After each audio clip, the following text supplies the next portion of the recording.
Hello students, welcome to university academy YouTube channel. आज हम लोग region of convergence ROC discuss करेंगे Laplace transform में। थोड़ा सा रिकॉल कर लेते हैं लास्ट क्लास में क्या पढ़ा था। लास्ट क्लास में हम लोगों ने डिस्कस किया था initial value theorem and final value theorem. चलिए फिर स्टार्ट करते हैं आज का टॉपिक, जिसका नाम है रीजन ऑफ कन्वर्जेंस। एक्चुअली इसको हम आरओसी भी बोलते हैं, और आरओसी के बारे में हम ये कह सकते हैं कि ROC is range of variation of sigma for which Laplace transform converges. तो जो ये है आरओसी, ये हमारी range of variation of sigma है। So we can say that ROC is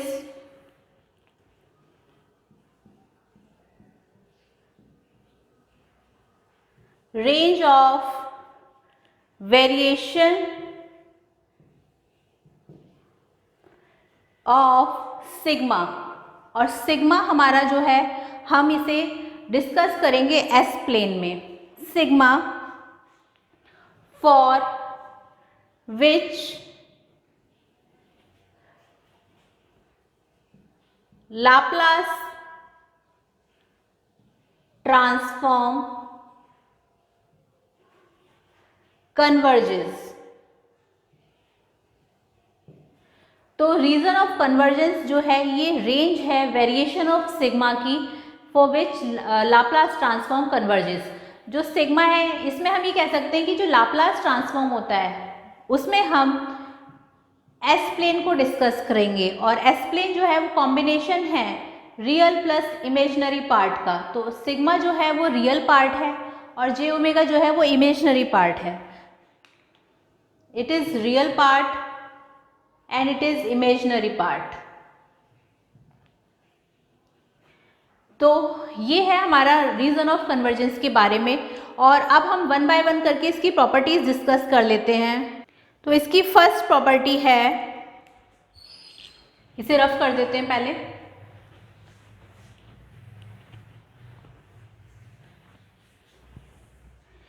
इसमें हम आरओसी लाप्लास ट्रांसफॉर्म देख रहे हैं एंड इट्स प्रॉपर्टीज डिस्कस कर रहे हैं। तो पहली प्रॉपर्टी है हमारी,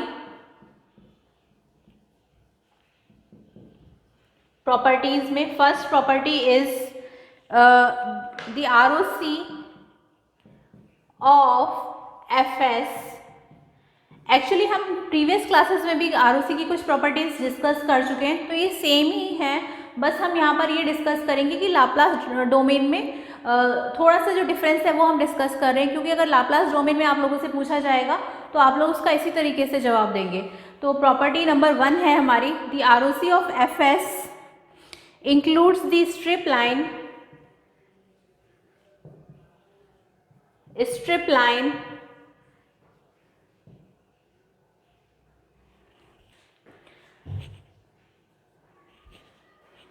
parallel to imaginary axis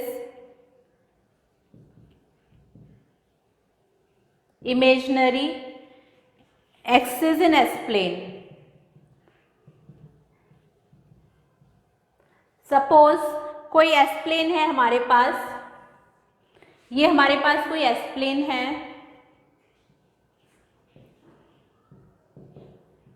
जिसमें ये सिग्मा है हॉरिजॉन्टल लाइन पे, वर्टिकल लाइन पर जे ओमेगा है। तो इसमें कहा गया है फर्स्ट प्रॉपर्टी में, the ROC of F S includes the strip lines parallel to imaginary axis in S plane. यानी कि सपोज यहाँ पे हमारे पास कोई पोल है, तो ये हमारे पास एस इज इक्वल टू -1 पर है। इसको चलिए एक एग्जाम्पल से डिस्कस कर लेते हैं। पहले जीरो और पोल डिस्कस कर लेते हैं क्या होता है। सपोज हमारे पास न्यूमरेटर है और डिनोमिनेटर है। हमें पता है न्यूमरेटर जो होता है वो हम उसकी वैल्यू को ऊपर रखते हैं और डिनोमिनेटर की वैल्यू को नीचे रखते हैं। तो न्यूमरेटर से जब भी हम फाइंड आउट करेंगे तो हम फाइंड करेंगे 0, और डिनोमिनेटर से फाइंड करेंगे हम पोल्स को। ओके, तो सपोज हमारे पास कोई सिग्नल है एफ टी, उसका अगर हम लाप्लास ट्रांसफॉर्म करेंगे तो हमें सिग्नल मिलेगा एफ एस, जहाँ पे ये न्यूमरेटर पॉलिनोमियल है और ये डिनोमिनेटर पॉलिनोमियल है।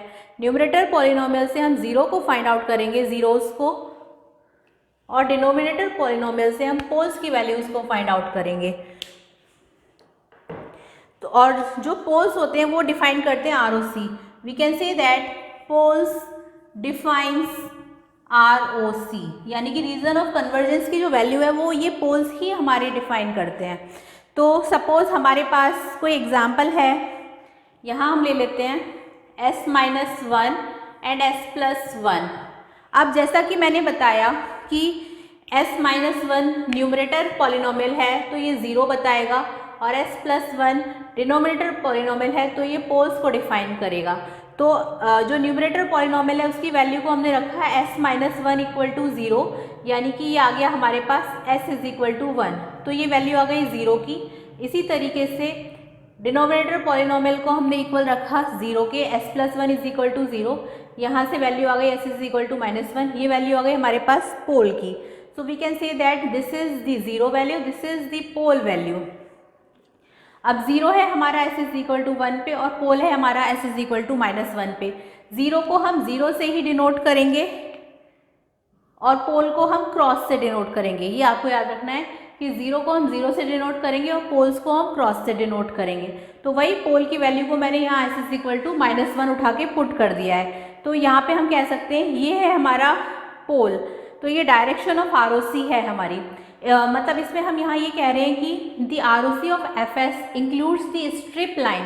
जो ROC होती है FS की वो हमारी इंक्लूड करेगी strip line parallel to imaginary axis in S plane. So this is about the property number 1। इसी तरीके से ये वाला जो मैंने पार्ट समझाया है ये आपको याद रखना है हमेशा, और ये प्रॉपर्टी 1 है। नेक्स्ट प्रॉपर्टी हम डिस्कस करते हैं, प्रॉपर्टी नंबर 2। प्रॉपर्टी नंबर 2 जो है वो है हमारी, उसमें हमने ये जो पार्ट मैंने यहाँ लिखा है इसको मैं आपको थोड़ा यहाँ क्लियर कर देती हूँ अगर आपको नहीं समझ में आ रहा है। बस पहले तो आप ये प्रॉपर्टी याद रखेंगे कि the property is the ROC of FS includes the strip line parallel to imaginary axis in S plane. चलिए पहले इसे रफ कर देते हैं।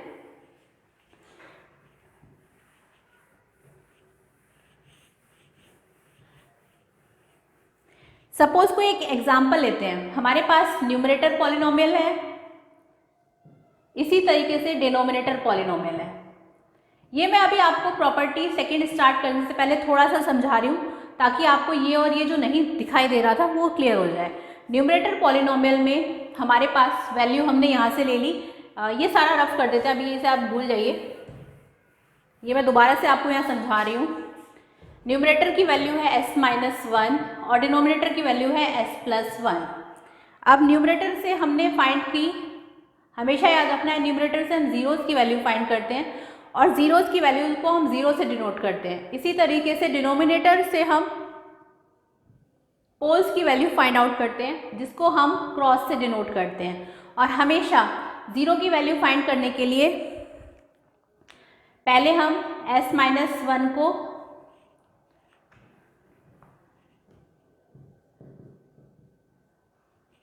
यहाँ से हम 0 की वैल्यू फाइंड कर रहे हैं तो S-1 को हम 0 पुट करेंगे तो यहाँ से हमारे पास वैल्यू आ गई S इज इक्वल टू 1, तो ये आ गया हमारे पास 0।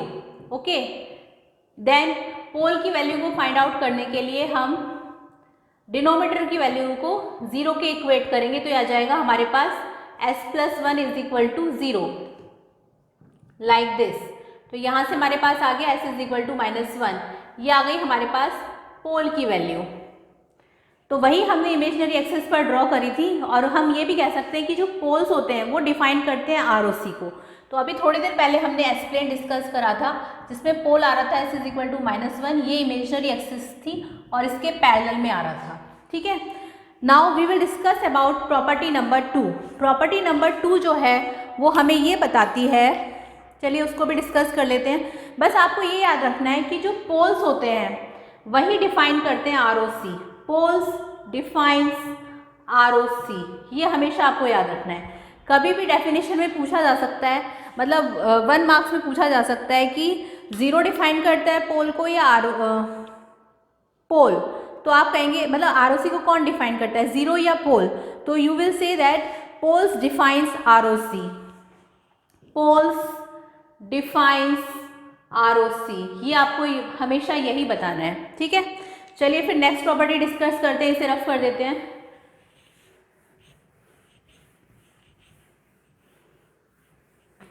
प्रॉपर्टी 2 बहुत इजी है।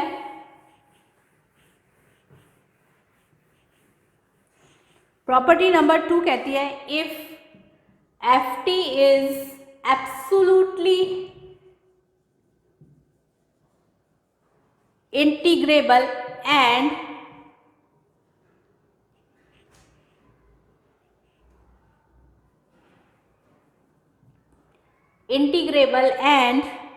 finite duration, then the ROC is entire S-plane. So property number 2 ये कहती है कि FT is absolutely integrable and finite duration, then the ROC is entire S-plane. एक एग्जाम्पल ले लेते हैं। सपोज हमारे पास कोई S-plane है जहाँ पे वर्टिकल लाइन है जे ओमेगा, हॉरिजॉन्टल लाइन है सिग्मा, ये कोई S-plane है और यहाँ पे वैल्यू हमारे पास गिवन है -2 से लेकर के +2 और एम्पलीट्यूड है 1। तो ये जो रेक्टेंगुलर पल्स है ये हमारी is absolutely integrable. We can say that rectangular pulse is absolutely integrable and duration is finite. तो जो ROC होगी वो होगी आपकी ROC of x t is entire S-plane, जैसा कि अभी बताया, क्योंकि रेक्टेंगुलर पल्स है, एब्सोल्युटली इंटीग्रेबल भी है और इसकी ड्यूरेशन भी हमारे पास फाइनाइट है, दैट इज -2 to 2 और एब्सोल्युटली इंटीग्रेबल भी हो जाएगी। और ड्यूरेशन हम फाइनाइट इसलिए कह सकते हैं क्योंकि ये हमारी -2 से लेकर 2 तक है। तो जो इसकी ROC होगी वो होगी आपकी एंटायर S-plane, जो पूरा S-plane होगा वो इसकी ROC है। सो this is the property number 2। Next property discuss कर लेते हैं, प्रॉपर्टी नंबर 3। उसमें हम यहाँ पर इस तरफ कर देते हैं पहले।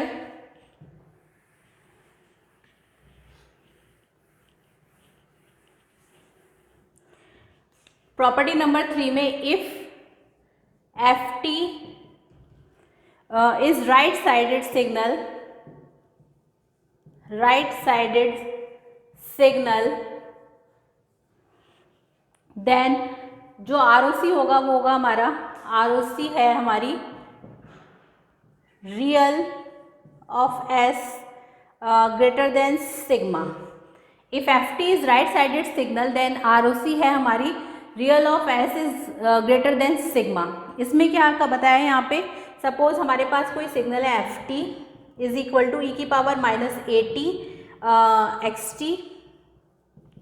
ये हमारे पास कोई राइट साइडेड सिग्नल है। अगर हम इसका लाप्लास ट्रांसफॉर्म करेंगे तो वो हम देखेंगे वो आएगा Fs इज इक्वल टू, वो कैसे आया कुछ हम important Laplace transform next classes में देखेंगे। तब तक आप इसे याद रखें कि Ft का अगर इस पार्ट का e⁻⁻at का हम लाप्लास ट्रांसफॉर्म करते हैं तो वो आता है, क्योंकि लाप्लास ट्रांसफॉर्म कर रहे हैं तो t है ये यहाँ पर ऐसा आ जाएगा और इस वाले का आ जाएगी वैल्यू 1/s+a।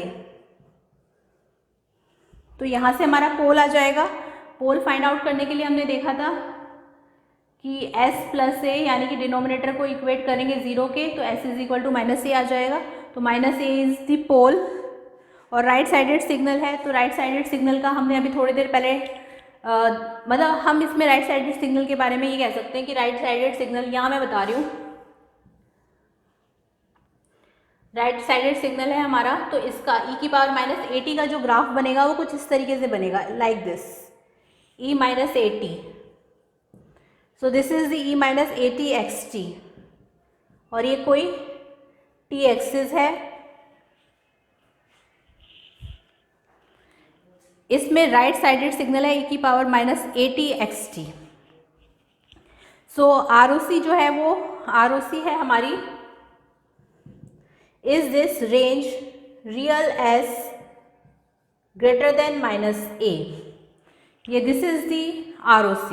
इसका हम प्लॉट देख लेते हैं, इस वाले पार्ट को रफ कर देते हैं, ये तो आपको आ गया होगा फाइंड आउट करना।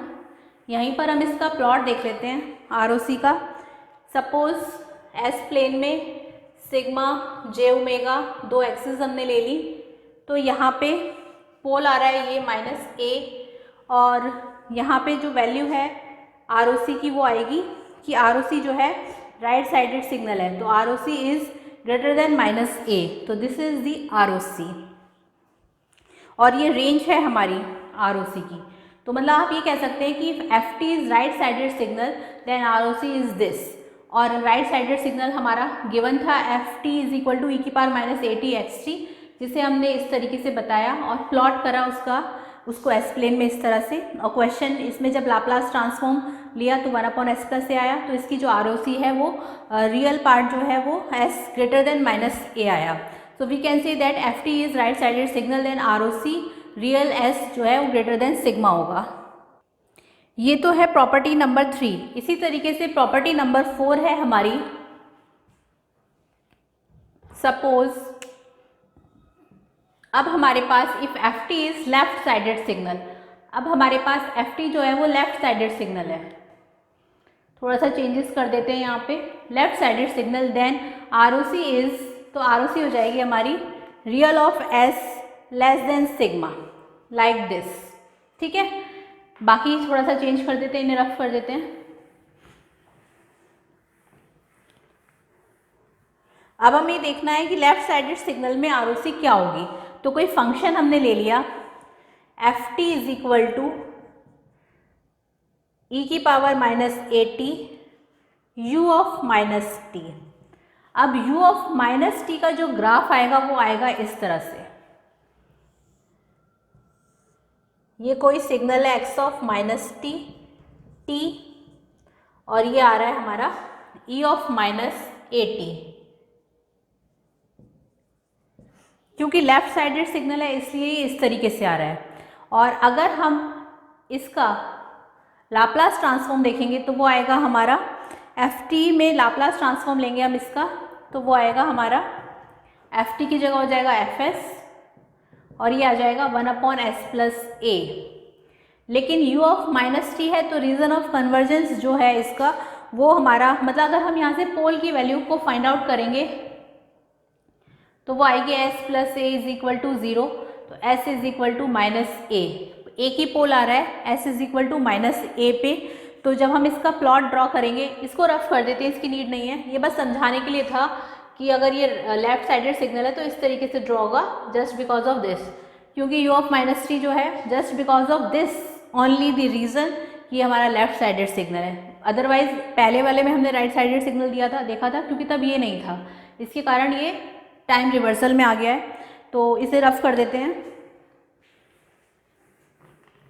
यहाँ पर हम प्लॉट ड्रॉ करके देख रहे हैं सिग्मा और j ओमेगा एक्सिस पर। हमारे पास कोई पोल है यहाँ पे जो कि वैल्यू आ रही है s is equal to -a पे,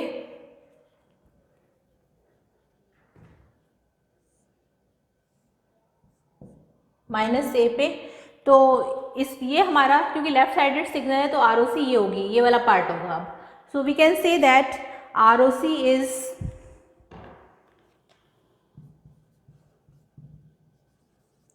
real of s less than -a। This is the ROC for left sided signal, real of s is less than -a। ये हमारी ROC आ रही है किसके लिए, लेफ्ट साइडेड सिग्नल के लिए। ROC मैं यहाँ लिख देती हूँ, ROC is this. Property number 4 में ROC हमारी है real of s less than -a। ये आपको याद रखना है कि राइट साइडेड सिग्नल की ये ROC क्या थी और लेफ्ट साइडेड सिग्नल के लिए ROC क्या है। लेफ्ट साइडेड के लिए ROC is real of s less than -a। चलिए फिर नेक्स्ट प्रॉपर्टी डिस्कस करते हैं, इसे रफ कर देते हैं।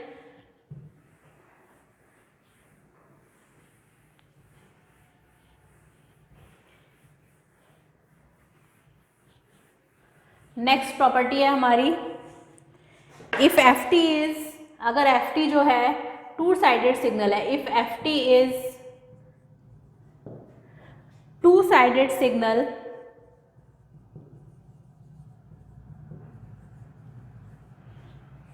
देन ROC इज, तब जो ROC आएगी वो आएगी is combination of two region, combination of two region. ROC जो है वो यहाँ पे कॉम्बिनेशन आएगी टू रीजन का। ROC is combination of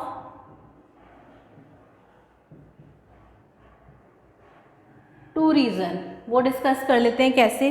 suppose कोई फंक्शन है F T is equal to ई की power -80 U T plus E की power -BT u of -t। हमने दोनों ही सिग्नल इसमें कंसिडर कर लिए हैं, मतलब दोनों ही साइड हमने ले लिए हैं। टू साइडेड सिग्नल है, राइट साइडेड और लेफ्ट साइडेड। तो हम इस प्रॉपर्टी में ये बता रहे हैं कि if F T is two sided signal then R O C is combination of two region. तो सपोज हमारे पास कोई एस प्लेन है, सिग्मा जे ओमेगा ड्रॉ हमने कर दिए। यहाँ पर पहला हमारा आ रहा है पोल -a पर, दूसरा पोल आ रहा है -b पर।